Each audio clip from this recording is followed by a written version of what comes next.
These is the second part of Creepy Disappearance of Jaycee Lee Dugard. Dugard stated that her compassion and willingness to interact with her captor were her only means of surviving, saying, "The phrase, Stockholm Syndrome, implies that hostages cracked by terror and abuse become affectionate towards their captors. Well, it's degrading, you know, having my family believe that I was in love with this captor and wanted to stay with him. I mean, that is so far from the truth that it makes me want to throw up." Garrido and his wife were placed under arrest. An FBI agent put Dugard on the telephone with her mother, Terry Probyn. Dugard retained custody of her children and reunited with her mother on August 27, 2009. Dugard's aunt, and a former business associate of their, Garridos, Shaven Molino, have commented that Dugard's children looked healthy. In the days following Dugard's return, Carl Probyn, her stepfather, confirmed that Dugard and her daughters were in good health and intelligent, their reunion was going well, and they were proceeding slowly.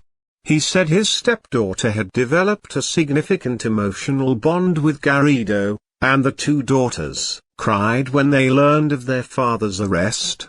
Dugard's aunt, Tina Dugard, said Dugard's daughters are clever, articulate, curious girls. Ernie Allen, president of the National Center for Missing and Exploited Children, said Dugard's reappearance is an important event for families of other long-term missing children, because it shows that hope remains even in long-term cases. Notable abduction survivor Elizabeth Smart has stressed the importance of focusing on the future with a positive attitude as an effective approach to accepting what has happened. Sean Hornbeck, another abduction survivor, also commented on the case, noting, "Coming out of what she's had to endure is like entering a new world. It's like a door has opened for her and she's emerged from a world that's black and white, into one that's full of color." He opined that she was brainwashed, would feel angry, and now needs to move on with her life. 3 weeks after her release, Dugard asked for the pets that were raised in the home. Dugard began animal therapy with horses, an activity she shared with her mother Terry and her sister Shayna. Following the arrest, police searched the Garrido house extensively for evidence of other crimes. Because Garrido had access to his neighbor's house, it was also searched for evidence. Police also searched the homes and business of one of Garrido's printing business clients.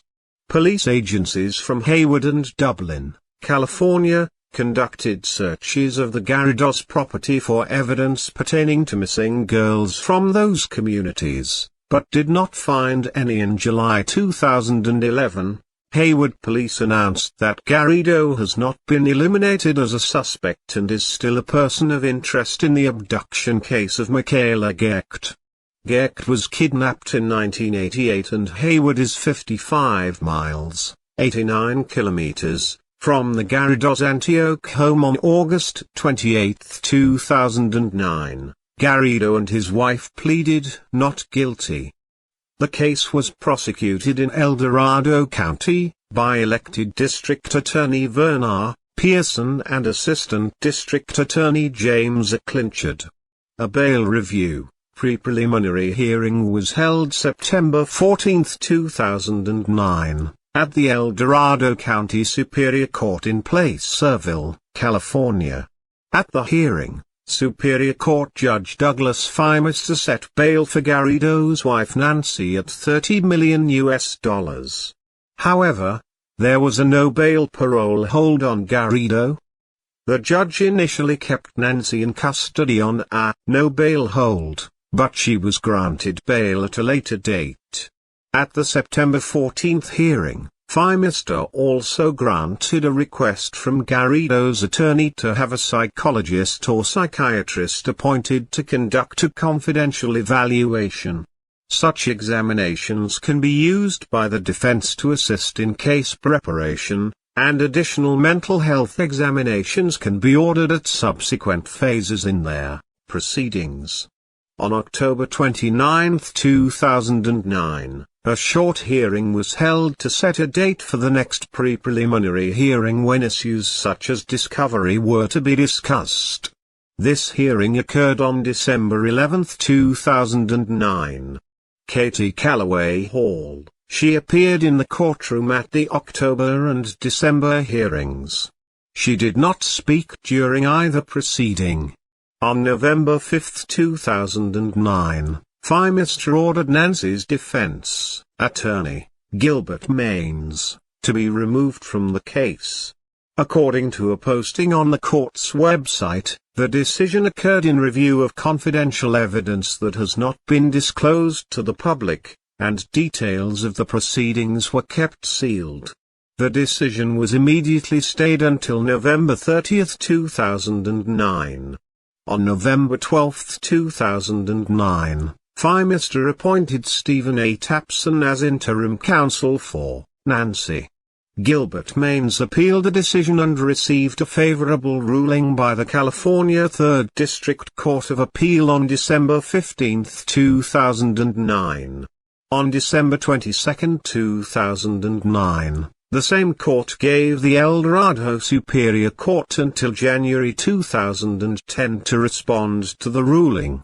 93. Both Gilbert Maines and Stephen Tapson appeared at the discovery hearing on December 11, 2009. A hearing was held on January 21, 2010. At that hearing, Maines was removed from the case and Tapson was appointed defense counsel for Nancy. In addition, bail, in the amount of $20 million, was set for Nancy. At a press conference on February 28, 2011, Tapson said that Nancy and Philip Garrido had both made a full confession in the case. The development came as lawyers for both sides reopened discussions on a possible plea deal that had the potential to obviate the need for a trial. Nancy's attorney acknowledged that she was facing 241 years. 8 months to life and that he was working for a reduced sentence in the 30-year range. He stated that the prosecutor had acknowledged that Philip was a master manipulator and that Nancy was under both his influence and that of substances during the period of Dugard's kidnapping, so should receive some consideration while alluding to parallels with kidnap victim Patty Hearst and to Stockholm Syndrome. On April 7, 2011, instead of pleading guilty, as had been expected based on the previous statements, the Garridos pleaded not guilty to charges in Dugard, as well as other charges, in an amended grand jury indictment. Philip's attorney, public defender Susan Gelman, alleged that the grand jury might have been selected improperly and might have acted improperly. Gelman did not elaborate on her claim in the courtroom, but said outside that she had questions about the racial and geographic makeup of the grand jury that originally indicted the Garridos in September 2010.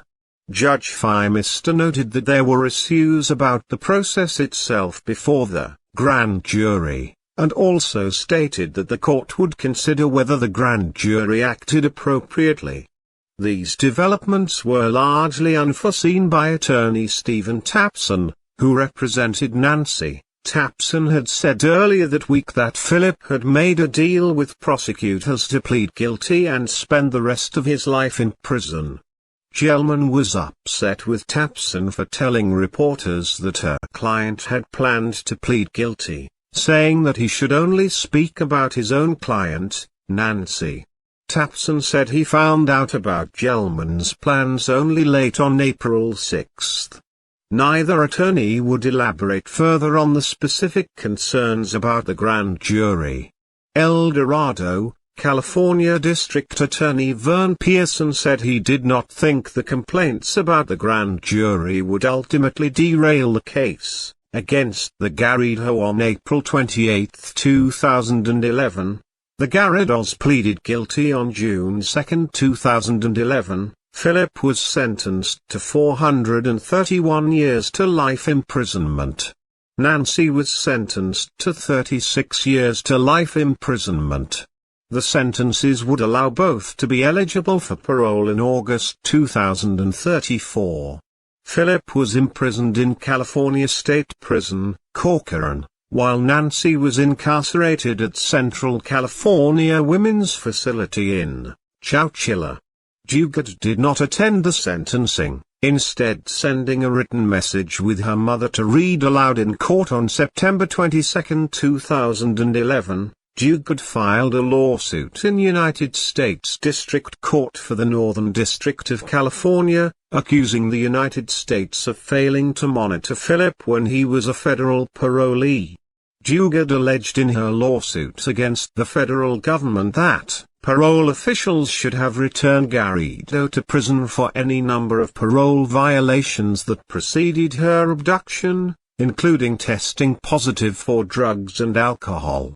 Her lawsuit was rejected by the U.S. Court of Appeals for the Ninth Circuit on March 15, 2016. The court ruled in a 2-1 decision that Dugard had not been victimized by Garrido at the time he was placed under federal parole supervision, and there was no way to anticipate she would become his victim. As a result, federal authorities in California had no duty to protect her or other members of the general public from him. In a dissenting opinion, Chief District Court Judge William Smith said the majority had improperly analyzed Dugard's case, and said there was good reason to hold the government liable. On August 26, 2016, the U.S. Court of Appeals for the Ninth Circuit dismissed Dugard's civil claims under the Federal Tort Claims Act. In a 2-1 decision authored by Judge John B. Owens, the court ruled that the federal government's sovereign immunity was not waived because the U.S. is only liable in the same manner and to the same extent as a private individual under like circumstances under state law. In this case, because the U.S. would not be liable under California law, Dugard could not prevail on her claim.